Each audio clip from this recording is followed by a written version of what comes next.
우리들의 생각 속에 이제는 좀 궁핍하게 살지 않았으면 좋겠다라고 하는 그런 소원이 있습니다. 좀 편하게 살다가 이제 천국에 가면 좋겠다는 그런 마음이 있습니다. 그러나 여전히 우리의 현실은 참 생활이 어렵고 궁핍한 것이 사실입니다.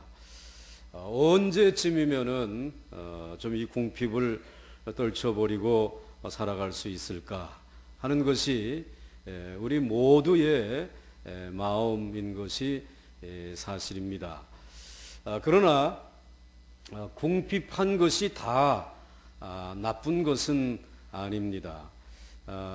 사실 우리가 1990년대에 그 IMF를 맞이하면서 경제적인 뿌리 자체가 흔들렸었고, 또 뭐 한 10년도 가기 전에 또 뭐 생전에 처음 들어보는 뭐 글로벌 경제 위기라나 뭐 이런 것들이 또 와가지고 내가 잘못한 것도 하나도 없는데, 그런데 우리의 경제는 굉장히 어려워가지고 참 힘든 시간을 지금 보내고 있는 것이 사실입니다. 그렇지만 이 궁핍이 이렇게 파도가 몰려오지만은 그것으로 인해서 우리는 많은 것을 내려놓을 수가 있었습니다. 또 그저 많은 욕심들을 좀 내려놓을 수 있는, 그래서 현재의 생활에 감사할 수 있는 이러한 마음의 자세가 변화되어지는 그런 유익도 얻었고, 나가서 그날 일할 수 있는 건강이 있고, 그리고 매일같이 일용할 양식이 있으면은 족한 줄로 알고 살아갈 수 있다라고 하는 이런 단련된 그런 마음들을 얻을 수가 있었습니다. 도리어 궁핍으로 말미암아 은혜를 받았다라고 말할 수 있을 것입니다. 오늘 본문은 아주 유명한 오병이어의 기적의 이야기가 기록되어져 있습니다. 그런데 오늘 이 본문을 통해서 이 궁핍한 빈들에서 우리 주님이 어떠한 은혜를 주시고 있는지를 발견할 수 있다라는 것입니다. 첫째로 우리 주님께서는 이 궁핍한 빈들에 있는 무리들을 먼저 불쌍히 여기셨다라고 하는 것입니다. 우리 예수님께서 배를 타고 이제 건너편 빈들로 가셨을 때 소문을 듣고 많은 사람들이 예수님에게 나왔습니다. 예수님께서는 그 사람들을 질병을 고쳐 주셨습니다. 그리고 그들과 함께 말씀을 나누는 사이에 저녁이 되었습니다. 이 저녁이 되었을 때에 제자들이 이들에게 이제는 시간을 주어서 가서 음식을 사 먹고 돌아오도록 하십시다 라고 말씀을 드립니다. 그러나 우리 주님께서는 이 제자들에게 너희들이 먹을 것을 저들에게 주라고 말씀을 하시는 것입니다.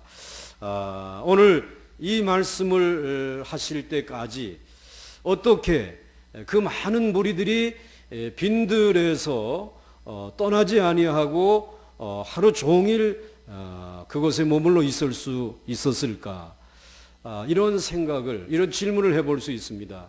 아마 두 가지로 답할 수 있겠죠. 첫째로는 예수님의 말씀이 너무 좋았기 때문에 아마 그곳에서 떠나지 아니하였을 것이다, 이런 생각을 해볼 수 있고요.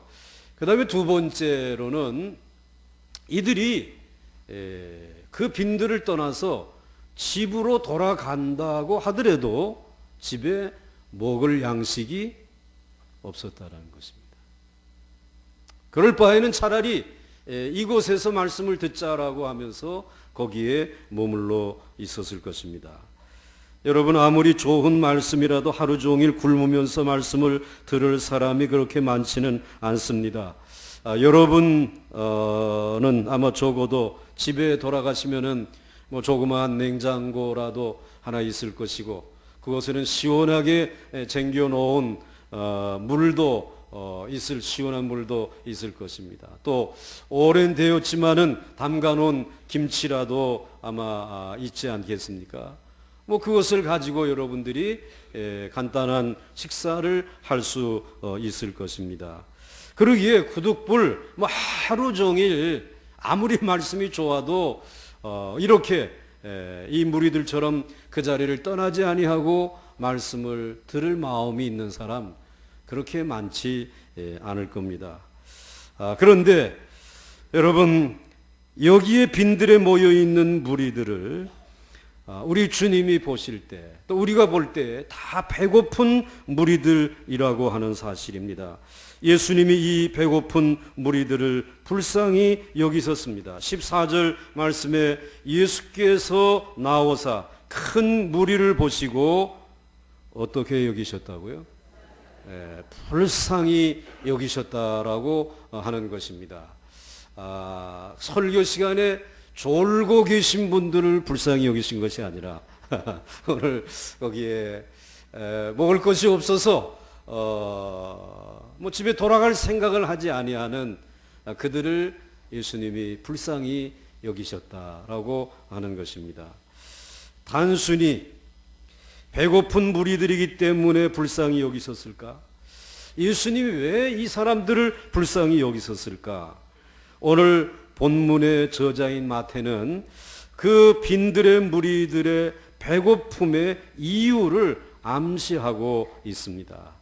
왜 불쌍히 여기셨는지 그 이유를 우리에게 암시해 주시고 있습니다. 마태는 오병이어의 기적의 기사를 기록을 하면서 오늘 13절에서 이렇게 말씀하고 있습니다.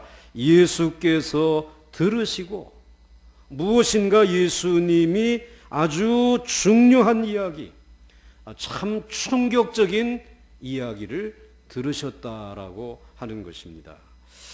즉 세례 요한의 죽음의 이야기입니다. 오늘 본문 말씀 바로 앞에 14장 이제 초반부를 읽어보시게 되면 마침 헤롯이라고 하는 왕이 생일을 맞이하게 됩니다. 생일 잔치를 크게 배설을 했습니다.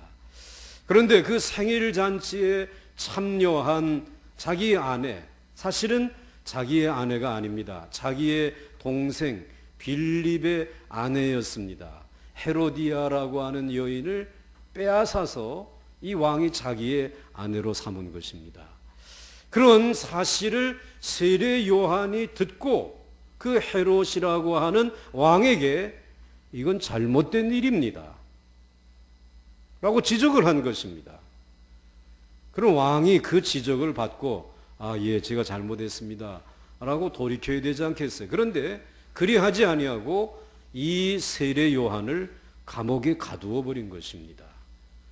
그런데 감옥에 갇혀 있는 그때에 마침 헤롯의 생일입니다. 그런데 빼앗은 그 헤로디아라고 하는 이 여인의 딸이 아주 춤을 잘 추었어요. 그런데 그 잘 춘 이와 같은 그 헤로디아의 딸에게 이 헤롯이 무언가 상을 내리겠다는, 그때에 이 딸이 상을 내게 주시려고 하게 되면은 저 세례 요한의 머리를 내게 주십시오. 그 어머니 헤로디아가 시킨 것이죠.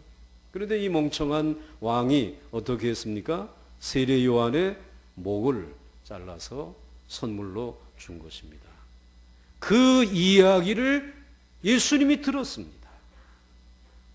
그 이야기를 예수님이 들으시고 견딜 수 없어서 배를 타고 건너편으로 갔는데 예수님이 오셨다고 하는 소문을 듣고 수많은 무리들이 예수님에게 나왔고 예수님께서 그들에게 천국에 대해서 말씀을 해 주시는데 저녁 시간이 되었는데도 불구하고 돌아갈 생각을 하지 아니하고 그 굶주린 배를 안고 거기에 머물러 있는 무리들을 보시면서 예수님은 불쌍한 마음이 든 것입니다.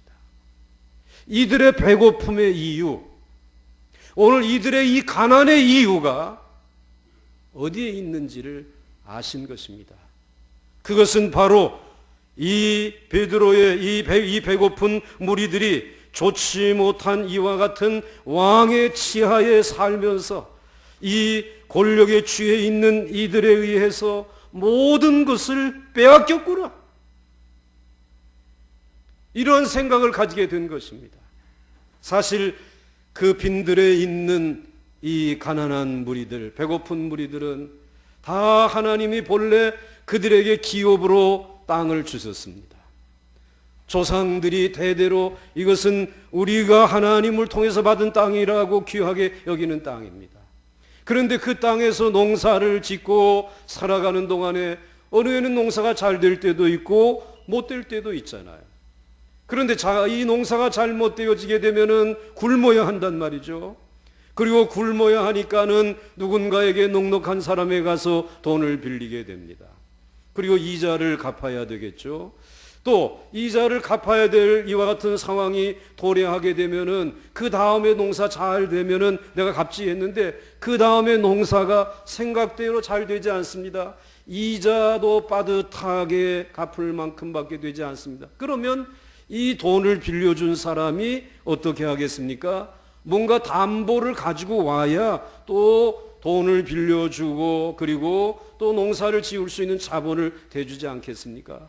그러다 보니까는 결국은 이 자신의 땅을 이 사람에게 다 담보 잡히고 갚지 못하다 보니까는 땅들을 부자들에게 다 빼앗긴 것입니다.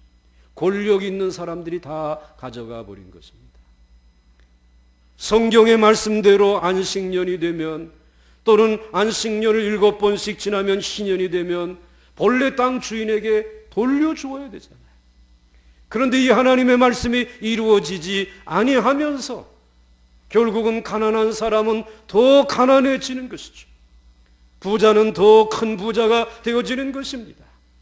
이와 같은 상황이 세례 요한의 입을 통해서 지적되었음에도 불구하고 오늘 이 세상이, 이 나라가 정말 하나님의 심판을 받아야 된다, 회개하라, 돌이키라고 말씀하고 있는데도 불구하고 헤롯은 돌이키려고 하지 않았고 헤롯의 주변에 있는 권력자들은 이 헤롯을 옹이하면서 이 불의한 세상을 여전히 이어가는 그러한 상황 속에 많은 사람들은 굶주림의 자리에, 배고픔의 자리에 던져져 버리고 만 것입니다. 그 당시에 랍비, 이 증언에 의하게 되면은 그 어떤 부자는 이 예루살렘에 있는 사람들을 1년 내내 먹이고도 남을 만큼 큰 재력을 가진 사람들이 예루살렘에 4사람이나 있었다라는 것입니다. 그 4사람은 넉넉하게 사는지 모르지만 오늘 벳세다 광야에 있는 5천여 명 어린아이들과 그리고 수많은 여성들까지 계산하면 수만 명은 굶주림 가운데 살아가고 있는 것이라는 거예요. 그들을 바라다 볼 때에, 배고픈 무리들을 바라다 볼 때에 우리 주님은 저들이 불쌍하다라고 하는 생각을 가지신 것입니다. 소득의 불균형이 너무 심화되어져 있는 세상, 경제 정의가 실천되지 못하고 있는 세상, 예수님이 빈들에 모여있는 배고픈 무리들을 불쌍히 여긴 것은 당대의 그 당장의 배고픈 모습 때문이기도 했지만 그들을 배고프게 만드는 권력가들과 불의한 사회 구조와 그 여건 때문에 더욱 그들이 불쌍해져 보였다라고 하는 사실입니다. 마가복음 6장 34절에 예수께서 나오사 큰 무리를 보시고 그 목자 없는 양 같음을 인하여 어떻게 여기사? 불쌍히 여기사 이에 여러 가지로 가르치시더라 말씀하고 있습니다. 사랑하는 성도 여러분, 우리가 최근에 2번에 걸친 그 경험한 경제 위기는 우리들의 잘못도 있었겠지만 우리와는 상관없는 있는 자들, 그리고 또한 가진 자들, 이들에 의해서 경제 구조가 잘못되어지고 이 일로 인해서 없는 사람들이 있는 것까지 다 빼앗기는 구조에 의해서 맞이한 그 경제 위기, 그 아픔 아닙니까? 빚을 얻어 빚을 갚다가 더 이상 갚을 길이 없으니 우리의 모든 것을 이제는 담보하고 돈을 빌려다 쓴 결과가 오늘 우리의 삶을 송두리째 흔들어 놓고 만 것입니다. 정말 불쌍한 오늘의 현실입니다. 그런데 참 고마운 것은 예수님이 빈들에서 궁핍에 처한 무리들을 불쌍히 여기신 것처럼 오늘 저와 여러분들, 이 시대를 살아가는 저와 여러분들을 주님은 기억하시고 불쌍히 여기시는 줄 믿으시기 바랍니다.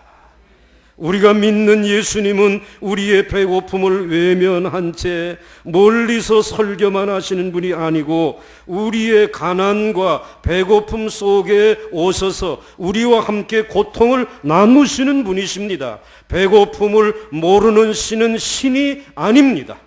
가난을 모르는 신은 인간을 참으로 도울 수 없는 것입니다. 인간의 불행을 제대로 인식할 수 있는 통로는 배고픔과 가난을 함께 경험할 수 있을 때에 가능한 것입니다. 예수님은 하늘에서만 말씀을 선포한 것이 아니라 우리의 불행을 가장 정확하게 이해하시고 우리 곁에 오신 임마누엘의 주님이신 줄 믿으시기 바랍니다. 둘째로, 주님은 배고픈 무리들에게 감사와 나눔의 은혜를 먼저 체험시켜 주셨습니다. 기적을 행하시기 전에 우리 주님께서 먼저 이 배고픈 무리들에게 감사와 나눔의 은혜를 체험케 하셨다는 것입니다. 빈들에서 굶주린 무리들에게 예수님은 먹을 것을 주라고 제자들에게 말씀을 하시죠. 제자들은 가지고 있는 것은 보리떡 5개와 물고기 2마리 뿐이라고 하였습니다. 이 물고기 2마리와 보리떡 5개는 한 어린아이가 가지고 온 자기의 식사였습니다. 이 아까운 것을 하루 종일 설교하시는 예수님이 얼마나 시장하실까 생각하고 예수님에게 가져다 드리라고 제자들에게 맡겨놓은 것입니다. 예수님은 보리떡 5개와 물고기 2마리를 가지고 축사하셨습니다. 즉 감사 기도를 하나님 앞에 드렸습니다. 그리고 제자들에게 떼어 나누어 주었습니다. 그리고 제자들은 그것을 또 떼어서 나누어서 무리들에게 주었습니다. 그래서 19절 말씀을 보시게 되면은 무리를 명하여 잔디 위에 앉히시고 떡 5개와 물고기 2마리를 가지사 축사하시고, 이거는 감사하셨다는 말입니다. 하시고 떡을 떼어 제자들에게 주심에, 즉 떡을 떼어서 제자들과 함께 나누심에라는 말이죠. 그 다음에 또 제자들이 누구에게 주니? 무리들에게 주면서 나누었다라고 하는 말씀입니다. 어린아이는 이것을 예수님과 나누고, 또 예수님은 제자들과 나누고, 또 제자들은 무리들과 나누고, 또 무리들은 무리들과 또 나누었습니다. 풍성한 나눔의 역사가 나타난 것입니다. 거기에 모인 5,000명이나 되는 모든 남자들과 그리고 세지 아니한 여성과 어린아이들까지 하게 되면 약 2만여 명이 나누어 배부르게 먹었습니다. 그리고 남은 것은 12광주리가 남았습니다. 이 놀라운 오병이어의 기적은 감사와 나눔을 통해 이루어진 기적인 줄 믿으시기 바랍니다. 보리떡 5개와 물고기 2마리밖에 안 되는 초라한 음식을 놓고도 하늘을 우러러 하나님께 감사하는 예수님의 그 감사의 마음과 또 그리고 이제는 적은 떡과 적은 물고기를 혼자 차지하지 아니하고 함께 나누려고 하는 사랑이 함께 어우러져서 놀라운 기적이 일어난 것입니다. 그런데 이 감사와 나눔이라고 하는 이 단어, 그리고 이 감사와 나눔이라고 하는 참으로 고귀한 가치가 그 빈들에 있는 이스라엘 백성들의 마음속에서, 머릿속에서 사라진 지 오래였습니다. 이 잘못된 경제 구조와 그리고 이와 같이 수많은 부패한 세력들에 의해서 장악되어져 있는 이 사회에 대해서 불평과 불만과 분노밖에는 없었던 그들의 마음속에 처음으로 예수님과 함께 거하면서 감사해야 되겠구나. 보리떡 5개, 물고기 2마리지만 감사의 단어를 찾은 것. 적지만 함께 나누어 보자라고 하는 이 나눔의 단어를, 나눔의 기적을 저들은 다시 한번 처음으로 체험하면서 그 단어를, 그 생각을 저들의 마음에 담게 되었다라는 것입니다. 이거 얼마나 중요한 일인지 모릅니다. 궁핍한 생활이 절망으로 끝나지 아니하고 놀라운 기적과 희망과 구원으로 나아갈 수 있는 돌파구가 열린 것은 감사와 나눔이라고 하는 마지막 출구가 있었기 때문입니다. 만약에 예수님께서 감사하지 않았다면, 그래서 예수님 혼자서 잡수셨거나 또 숨겨두셨다라고 하게 되면 벳세다 광야는 절망의 광야가 되었을 것입니다. 숨막히는 광야가 되었을 것입니다. 그리고 그 숨겨진 보리떡 5개와 물고기를 찾기 위해서 무서운 경쟁의 터전이 되었을 것입니다. 사랑하는 성도 여러분, 가난한 이 나라에 희망의 문을 열어놓은 사람들은 모두가 다 감사와 나눔의 사람들이었습니다. 여러분의 배고팠던 시절을 더듬어 보시기 바랍니다. 자신의 밥그릇에 담긴 그 밥이 줄어가는 것을 보면서 서글퍼하던 시절이 여러분 생각나지 않습니까? 정말 여러분들 밥 한 토를 집어넣고도 그것을 씹어서 삼키지 못하고 이것을 오늘 삼키게 되면 언제 다시 이런 맛을 볼 수 있을까 그래가지고 이쪽에서 이쪽으로 넘기고, 안 그러셨던 거예요 여러분들은? 거기다가 무슨 이 설날에 떡국에 이제 고기라도 한 점 들어가 있으면 그건 절대로 생기지 않습니다.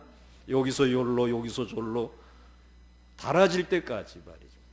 그러니 밥 한 그릇을 놓고 우리들이 얼마나 걱정하고 살지 않았어요. 그런데 이 밥을 상위에 올려놓은 어머님은 들어오지도 않습니다. 부엌에서 무슨 그렇게 할 일이 많이 남아 있는 것처럼 그저 어서 빨리 일 나갈 사람들이 많이 먹으라고. 그러고는 나누시는 거죠. 우리는 압니다. 다른 일이 없으심에도 불구하고 부뚜막에 앉아서 가족들을 위해 기도하고 계신 것 알죠. 그런 사랑, 그런 나눔. 또 그래도 들어오세요. 들어 식사하시죠. 식사를 같이 하겠다고 상에 앉으신 그 어머님이 식사 몇 술 하시고는 그 다음에 나는 오늘 왜 이렇게 입맛이 없는지 모르겠다. 그러시고는 슬며시 그 자리를 피하시잖아요. 오늘 우리의 가정에 남아있는 이 빈곤과 절망과 어두움밖에 없는 그 가운데서도 이 광야와 같은 곳에 새로운 희망과 그리고 놀라운 축복의 출발을, 그것을 위해 출구를 만드셨던 사람들이 누구냐? 감사와 나눔의 마음을 가진 그런 어머니들, 그런 가치를 가진 선각자들, 아니 그러한 가치를 중요하게 여기는 그리스도의 사람들이 이 세상을, 절망과 어두움에 처해 있었던 이 나라를 희망과 그리고 풍요로운 이 세상으로 나아갈 수 있는 문을 열어놓으신 줄 믿습니다. 우리 주님은 먼저 빈들에 있는 무리들에게 기적을 보여주시기 전에 감사와 나눔의 그 은혜를 체험케 하셨다는 것.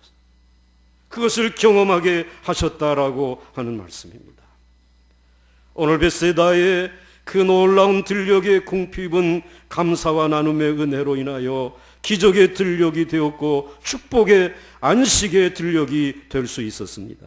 그러나 정반대로 헤롯의 궁궐은 어떠했습니까? 여러분들의 상상력을 동원해서 지금 그 헤롯의 궁궐로 여러분이 한번 좀 옮겨가 보시기 바랍니다. 헤롯의 생일 잔치는 모든 것들이 넘쳐났을 것입니다. 한 사람의 생일을 위해서 이렇게 많은 것들을 낭비해도 되는 것일까라고 생각할 만큼 영양가 있는 풍성한 음식들, 초대받은 자들이 싸들고 온 값진 뇌물들, 선물들, 그리고 여기저기에 술과 노래로 얼룩져 있는 그와 같은 춤판들이 벌어졌을 것입니다. 한 사람의 생일을 축하하기에는 너무나 많은 음식이 낭비되어져 있지 않습니까? 한 사람의 생일을 위해 너무나 많은 사람들의 시간이 지금 낭비되고 있지 않습니까? 너무나 많은 것을 낭비한 나머지 마침내는 세례 요한의 목까지 낭비되었습니다. 의로운 자의 피와 생명까지 낭비하였습니다. 헤롯의 사람들은 세례 요한을 죽인 것이 아니라 인간의 삶을 소통시키고 회복시키는 감사와 나눔의 정신을 죽인 것입니다. 사랑하는 성도 여러분, 우리는 이 대조적인 모습을 보면서 한 가지 진리를 발견합니다. 궁핍은 도리어 감사와 나눔의 은혜를 가져오지만 풍부는 낭비와 저주와 죽음을 가져오고 만나는 것입니다. 그래서 궁핍은 도리어 은혜인 것입니다. 사랑하는 성도 여러분, 지금보다 더 넉넉해지고 부자가 되면 감사할 수 있을 것 같지요. 많은 것을 나누고 봉사할 것 같지요. 더 사치하고 더 낭비할 수는 있어도 감사하지 않습니다. 봉사를 위해 나누지 않습니다. 그러므로 감사는 궁핍할 때 더 적극적으로 해야 할 줄 믿으시기 바랍니다. 아멘이 시원찮을 줄 제가 알았습니다. 감사는 궁핍할 때 더 적극적으로 해야 할 줄 믿으시면 한번 크게 아멘 해보시기 바랍니다. 부자가 감사하는 것 아닙니다. 가난한 사람들이, 가진 것 없는 이들이 자기의 것을 내어놓으며 도리어 감사하는 것입니다. 그렇게 세상은 이어져 가고 있는 것입니다. 나는 지금 어렵다라고 감사와 나눔을 외면하면 여러분 혼자 고립되고 결국은 죽습니다. 지금 가지고 있는 보리떡 5개와 물고기 2마리도 적지 않습니다. 나누면 5,000명이 먹고도 12광조리가 남는 큰 기적이 있습니다. 하나님이 함께 하십니다. 기적을 주십니다. 아무리 궁핍하고 가난해도 감사하면서 나누어 보시기 바랍니다. 구원의 길이 열립니다. 축복의 문이 열립니다. 기적의 사건이 일어날 줄 믿으시기 바랍니다. 누가복음 6장 38절에 주라, 그리하면 너희에게 줄 것이니 곧 후히 되어 누르고 흔들어 넘치도록 하여 너희에게 안겨주리라. 마지막으로 이제 우리 주님은 궁핍한 이들을 불쌍히 여기셨습니다. 그리고 두 번째로는 궁핍한 이들에게 기적을 주시기 전에 먼저 감사와 나눔의 은혜를 먼저 체험하게 하셨습니다.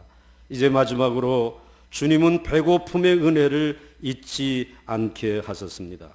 예수님은 보리떡 5개와 물고기 2마리로 5,000명을 먹이고 남은 조각을 모으게 했습니다. 20절 말씀에 다 배불리 먹고 남은 조각을 12바구니에 차게 거두었으며 그랬습니다. 왜 남은 조각을 바구니에 모으게 하셨을까? 물론 다음에 또 쓰시려고 저축하신 것일 것입니다. 이보다는 이 배고픔을 통해 베푸신 은혜를 잊지 않고 기억하게 하시려고 거두어 드리게 한 것입니다. 더운 나라에서 남은 조각을 오래 저장할 수는 없습니다. 그 다음 날 아니면 그 다음 날 정도면은 상하여 먹을 수가 없습니다. 고작 하루나 이틀을 보관할 수 있고 그 떡을 만져볼 수 있습니다. 그럼에도 불구하고 그 떡을 보관하고 다시 만져보게 한 이유가 있습니다. 사람들은 받은 은혜를 쉽게 잊는다라는 것입니다. 배고팠던 시절을 쉽게 잊습니다. 은혜 받았던 시절을 쉽게 잊습니다. 한 3일만 지나보면 다 잊혀집니다. 감사의 마음이 오래가지 않습니다. 단 하루 이틀만 지나도 잊어버립니다. 어떤 분들은 그래서 이와 같이 정말 어려울 때에 베푸신 은혜를 잊지 않기 위해서 어려웠을 때의 음식을 다시 찾는 사람들이 있습니다. 대부분의 사람들은 어려웠을 때 그 음식은 지긋지긋하다고, 보기도 싫다고. 그래서 어떤 사람에게 우리 보리밥이라도 좀 먹으러 가자 그러면 난 안 가겠다라고 그러는 분들 계세요. 또 어떤 분들은 여기 저 죽 잘 쏘는 데가 있는데 죽 먹으러 가자고. 왜 밥을 놔두고 죽을 먹느냐. 나 죽이라면 아주 진절머리가 난다고. 고구마나 감자를 보고도 고개를 절레절레 흔듭니다. 옛날 고생하던 시절에 먹었던 것 이제는 기억도 하기 싫다라는 말이죠. 이것이 바로 우리들입니다. 그러나 사실 그 보리밥과 죽 때문에 우리가 살아난 것입니다. 만약에 헤롯의 그 먹던 고칼로리의 음식을 우리 주님께서 내가 오늘 이 빈들에서 5천 명에게 한턱 쏜다. 그런데 저 헤롯이 생일나상에 올렸던 그와 같은 음식으로 오늘 내가 5천 명을 다 먹일 것이다 라고 해서 먹였다라고 한번 상상해 보시기 바랍니다. 아마 그들이 처음에는 맛있게 허겁지겁 아마 그들은 또 욕심껏 다 먹었을 것입니다. 그러나 먹고 난 이후에 저들은 다 설사로 토하여 버렸을 것입니다.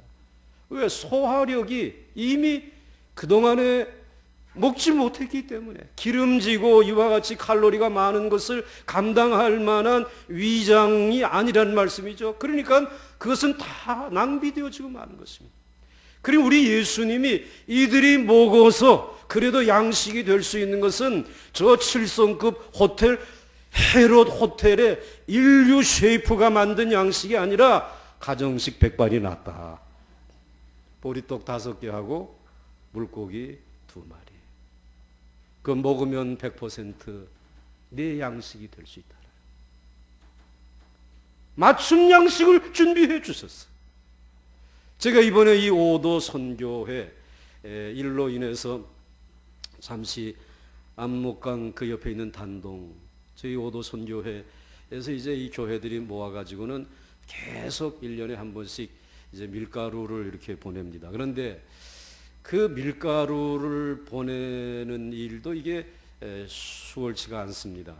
또 제대로 이게 이제 공급이 되는지도 그렇고. 그래서 이제 이 빵을 만들어서 특별히 신의주 근방에 있는 이 아주 그 어려운 고아들 이제 부모가 없고 이런 이제 이들에게 빵을 만들어 먹이자고 해서 빵 공장을 그 단동이라고 하는 곳에 세웠습니다. 그 단동이라고 하는 곳에 이제 이 빵 공장을 세웠는데 거기서 이제 빵을 이제 만들어 가지고 그래가지고 보내주죠. 그러면 이 태어나서 얼마 안 된 아이들이 정말 피골이 상접한 이 아이들이 그 빵을 먹고 무럭무럭 자라면 좋겠는데 아이들이 다 설사를 하는 거예요. 그러니까 이 이북에 있는 그 담당자들이 도대체 어떤 것을 먹였길래 말이야. 어떤 것을 빵을 무슨 자료를 만들었길래 우리 아이들이 다 이게 설사를 하는 거예요. 화를 내면서 그런 거 보내려면 보내지 말라라는 것이죠. 근데 여기서는 우리들이 만들어 먹는 빵과 같은 수준의 좋은 빵을 만들어서 보낸 것입니다. 나중에 알고 보니까는 그 빵을 소화해낼 만한 능력이 없는 거예요. 먹으면 먹는 대로 다 설사해요. 그래서 고민이 생겼습니다. 저들에게 맞는 맞춤빵을 만들어야 되겠다. 그리고 하나님 앞에 기도하는 중에 그들의 그 위에 맞는 빵을 만들고 거기에 소화력을 도울 수 있는 게 무엇인가 이걸 찾아가지고 박사님들의 도움을 받아가지고 그래 만들어서 그걸 보냈습니다. 그런데 먹고 그리고는 맛있다라는 거예요. 설사를 하지 않고 그게 들어가니까는 먹지 못했던 애들이 점점 정상화로 돌아오게 되고 실하게 자라게 되는 그 모습을 눈으로 확인해 보면서 그 관계자 그래 목사님 여기에서 먹는 분유 보내면 저들이 먹을 수가 없습니다. 여기에서 먹는 두유 그들에게 보내면 저들이 먹을 수 없습니다. 그것을 저들에게 맞는 두유로 우유 분유로 바꾸어 합니다. 그 일이 연구되어져야 합니다. 그냥 돕고 싶다라고 하는 마음만 가지고 저들을 도울 수 있는 상황이 아니라고 그런 얘기를 들으면서 제가 이 설교 제목이당은 미리 놓고 이제 가면서 하나님이 우리 주님이 째째하게 말이지 좀 좋은 거로 이거 들판에 있는 사람들 목이시지 그랬나 답을 얻었어요. 그 들판에 있는 이들이 먹고 소화할 수 있는 거 보리떡 구운 생선 그거를 먹이시면서 주님은 그들을 불쌍히 여기신 것이 아니라 그들의 맞춤을 위한 사랑을 가지고 찾아오셨구나 그런 생각을 가져보았어요. 여러분 주님이 여러분을 위해서 이만큼 깊이 사랑하고 계시다는 거예요. 오늘 우리들의 생각되는 이 생각으로는 이것도 주시고 저것도 주셔서 나로 하여금 궁핍이 없는 삶을 살기를 원합니다라고 우리는 요구하지만 하나님은 이 모든 건 내가 원하는 대로 주게 되면 너는 네 생애를 지탱해 나갈 수 없다라는 것입니다. 하나님에게로 나올 수 없다라는 것입니다. 그래서 우리 주님은 때로는 우리를 궁핍의 자리에도 머물게 하시고 우리로 하여금 질병의 자리에도 머물게 하시고 때로는 직업을 잃어버리기도 하시지만 그러나 그곳에 계시면서 가장 가까이에 계시면서 적절한 은혜로 그 섭리로 여러분들을 돌보시고 축복해 주시는 줄 믿으시기를 바랍니다. 그러므로 여러분 궁핍은 우리 주님이 우리를 멸하기 위함이 아니라 우리를 사랑하시는 하나님의 은혜인 줄 믿으시기 바랍니다. 그 은혜 안에서 겸손한 마음, 감사와 사랑과 나눔의 마음을 여러분의 마음을 주님의 마음을 여러분들의 마음에 담을 수 있기를 주의 이름으로 축원합니다. 그러한 마음을 여러분들이 부하고 높아지는 자리에서도 잃어버리지 아니할 때 하나님은 여러분의 손을 축복하여 주셔서 여러분의 지위를 높이시고 견고하게 하시고 여러분의 창고를 가득히 채우셔서 이 시대의 궁핍한 자들에게 도움을 줄 수 있도록 그들을 치료할 수 있도록 그들을 불쌍히 여기며 섬길 수 있는 놀라운 하늘의 영광스러운 축복을 공급하여 주실 줄 믿으시기를 바랍니다. 그래서 우리 주님께서는 우리에게 기도를 가르쳐 주실 때에도 이 궁핍하였던 것, 그 궁핍 중에 베풀어 주셨던 그 은혜를 기억하라고 잊어버리지 말라고 말씀하면서 주님의 기도를 가르쳐 주실 때에 하늘에 계신 우리 아버지시여 나라의 임하시며 뜻이 하늘에서 이루어진 것 같이 땅에서도 이루어지이다. 오늘날 우리에게 일용할 양식을 주옵시고 하나님의 나라가 다 이루어지게 해 주옵소서라고 기도한 후에 곧이어 일용할 양식을 주옵시고 라고 기도하라고 하셨습니다. 일용할 양식을 걱정하는 사람은 가난한 사람들입니다. 궁핍한 사람들입니다. 부자들은 일주일 한 달 양식을 쌓아놓고 살아갑니다. 부자들은 일용할 양식을 달라고 기도하지 않습니다. 그러나 가난한 사람, 궁핍을 경험한 사람은 오늘도 일용할 양식을 달라고 기도하고 오늘의 일자리를 달라고 기도하고 이번 학기에 등록금을 달라고 기도하고 이번 달 월세를 달라고 기도하면서 살아가고 있는 것입니다. 그러나 우리는 일용할 양식 때문에 걱정하는 사람은 별로 없는 것 같습니다.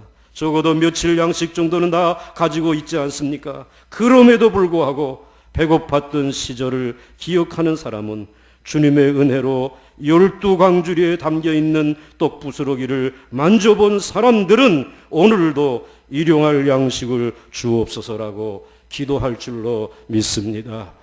뿐만 아니라 나를 위해서 간구하는 것이 아니라 오늘 일용할 양식이 내 곁에 내 동족 가운데 내 교우 가운데 있기 때문에 오늘도 일용할 양식을 주옵소서라고 기도할 수 있는 것입니다. 이것이 궁핍의 은혜입니다. 이것이 궁핍 중에 감사인 것입니다. 사랑하는 성도 여러분, 자신에게도 배고픈 시절이 있었는데 또 배부르라고 그 시절을, 오늘 배부르다고 그 시절을 잊어버리고 오늘 배고픈 사람들을 잊어버리고 살고 있다면 우리는 배불리 먹으면서도 시들어 가고 있는 것입니다. 다시 여러분들이 소생할 수 있기를 바랍니다. 궁핍중의 은혜를, 종핍중의 감사를 회복하소서.